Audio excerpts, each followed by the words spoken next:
Ce soir, sur Twitter, le premier ministre du Québec, François Legault, a qualifié d'inacceptable la destruction de ce monument et réclame sa restauration. La mairesse Valérie Plante, de son côté, a aussi dénoncé l'acte de vandalisme, mais ne s'est pas engagée à remettre la statue en place. Elle analysera la situation avec les experts en patrimoine de la ville.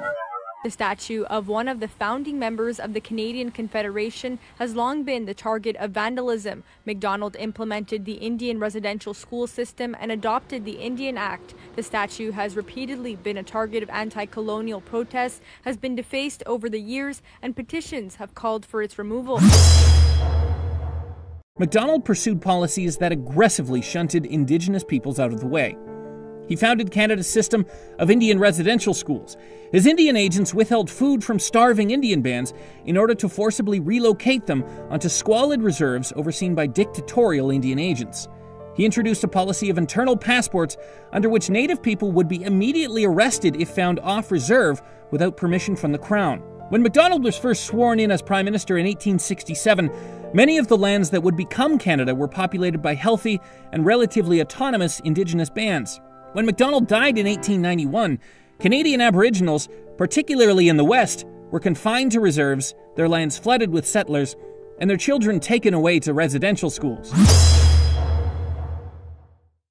Pour comprendre l'histoire des pensionnats amérindiens, il faut remonter à l'époque de la colonisation du Canada, à la fin du XVIIe siècle. Les Français et les Britanniques se partagent les différents territoires des peuples autochtones, qui y vivent depuis plus de 12 000 ans. Commence alors un véritable processus d'éradication de ces peuples.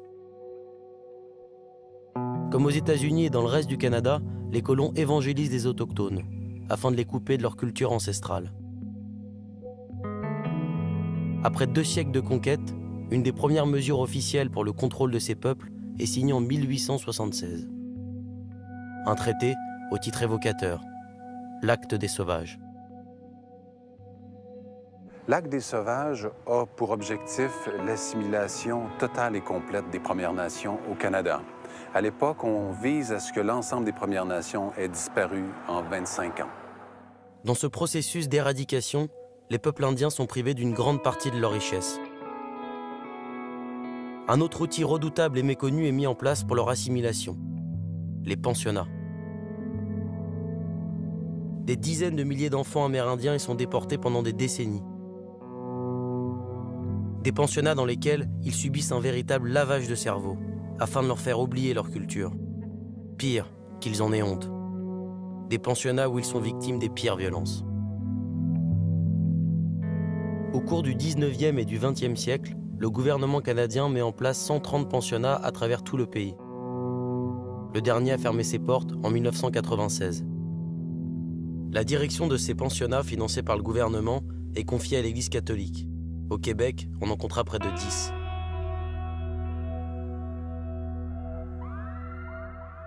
C'est dans cette région francophone que j'ai décidé de me rendre, pour enquêter sur cette terrible histoire. L'une des plus sombres du Canada.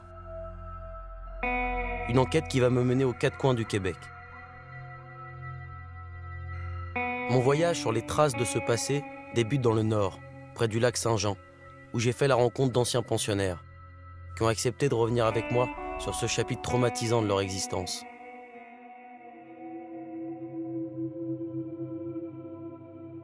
La première fois que j'ai quitté mes parents, j'avais 12 ans. C'était difficile pour moi, c'est parce qu'on ne m'avait pas expliqué vraiment qu'est-ce qui allait se passer. On attendait le train. Et, à un moment donné, il y a quelqu'un qui est rentré dans la station, dans la gare. Il a averti le monde, le train s'en vient. Puis là, à un moment donné, j'ai entendu du monde pleurer, même les mères. Puis ma mère, je l'ai vue pleurer aussi. Puis je me demandais qu'est-ce qui se passait, qu'est-ce qu'ils vont faire avec nous autres. Les autobus sont venus nous chercher à Sainte-Maure, près de Wimontashi.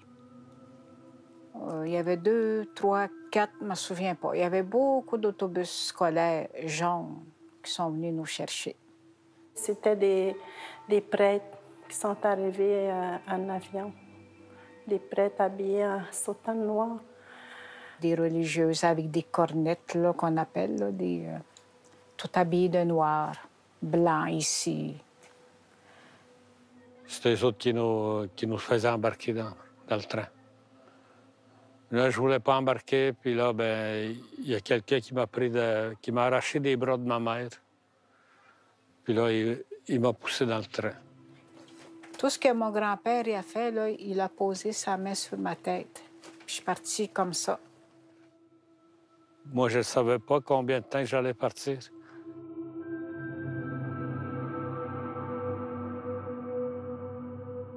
Les premiers pensionnats vont ouvrir leurs portes au milieu du 19e siècle. Et à l'époque, on cherche une solution pour résoudre ce qu'on appelle le problème indien.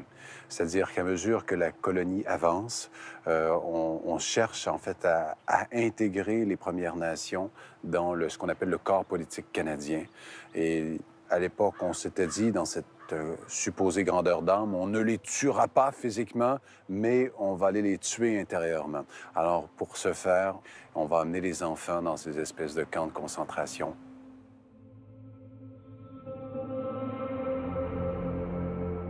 Mais si les parents ne voulaient pas, alors, soit on leur flanquait une amende, mais généralement, ils ne pouvaient pas payer, soit on les envoyait carrément en prison. De toute façon, votre enfant, il était arraché de vos bras, soit par le missionnaire qui décidait de le mettre lui-même dans l'autobus, soit si de temps en temps, il est arrivé certains cas où c'est carrément la Gendarmerie royale du Canada qui était présente et qui prenait les enfants et comme des paquets, les flanquait dans le train ou l'autobus. Il faut prendre, si je puis dire, enfin c'est pas de moi d'ailleurs, le mal à la racine, c'est-à-dire arracher les enfants à leurs parents, les civiliser et ensuite, comme ça, eux-mêmes pourront transmettre ça à leurs propres enfants. Dans l'idée que sinon, si on les laisse à leurs parents, ça ne sert à rien parce qu'ils vont quand même acquérir les mauvaises habitudes de leurs parents et on aura investi pour rien. Quand on est arrivé, de me souvenir, on était toutes assis, un après l'autre, en silence. On nous a dit de changer nos vêtements. On nous a demandé d'enfiler une tenue, toute pareille. Gris, je crois, avec une blouse blanche. On a eu nos numéros. Là, c'est là que ça a commencé. Tout le temps, il fallait qu'on se souvienne de numéros qu'on avait. Parce qu'on fonctionnait par numéro. Ils nous ont envoyés dans les douches, puis ils nous ont coupé les cheveux. Ma mère, elle faisait des tresses. Parce que les cheveux, là, c'est sacré pour nous. Ils nous ont comme rasé la tête avec un clipper électrique. C'est là que j'ai commencé à pleurer parce que j'ai regardé mes cheveux tomber à terre. Là, puis on avait toute la même coupe, une coupe carrée. Toute. Et que ça a été le premier... l'humiliation, puis la honte. Cette première humiliation ne sera malheureusement pas la dernière. D'autres sévices suivront. Des sévices moraux, physiques et également sexuels.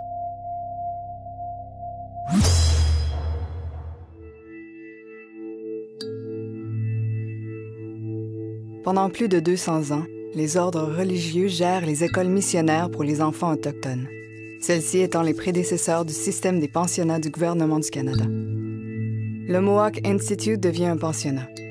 Il s'agit du premier pensionnat indien financé par le gouvernement au Canada. Il est géré par l'Église anglicane.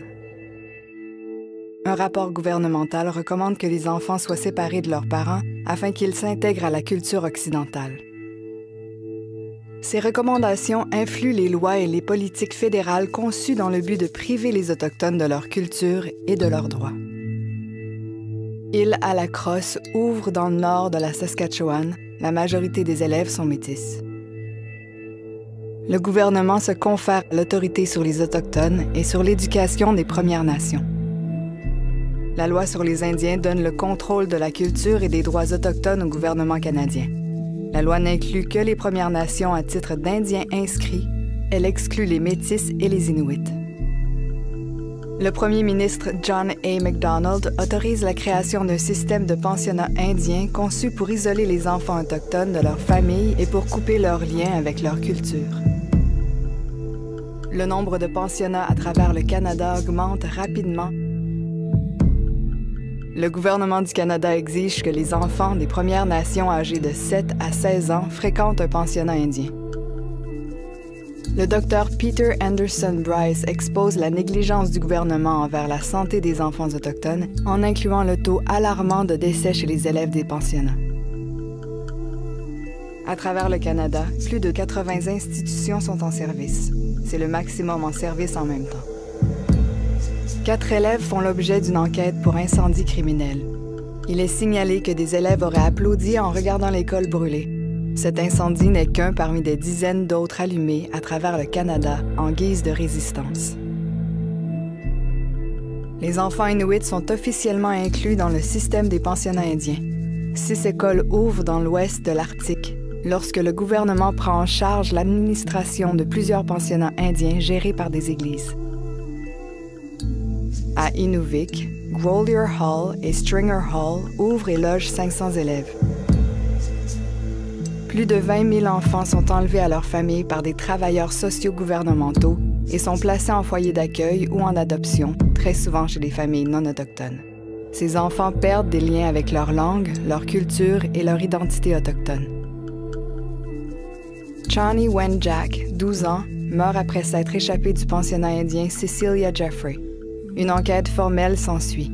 Le jury, entièrement composé de personnes blanches, trouve que les pensionnats indiens sont la cause de graves problèmes émotionnels et psychologiques.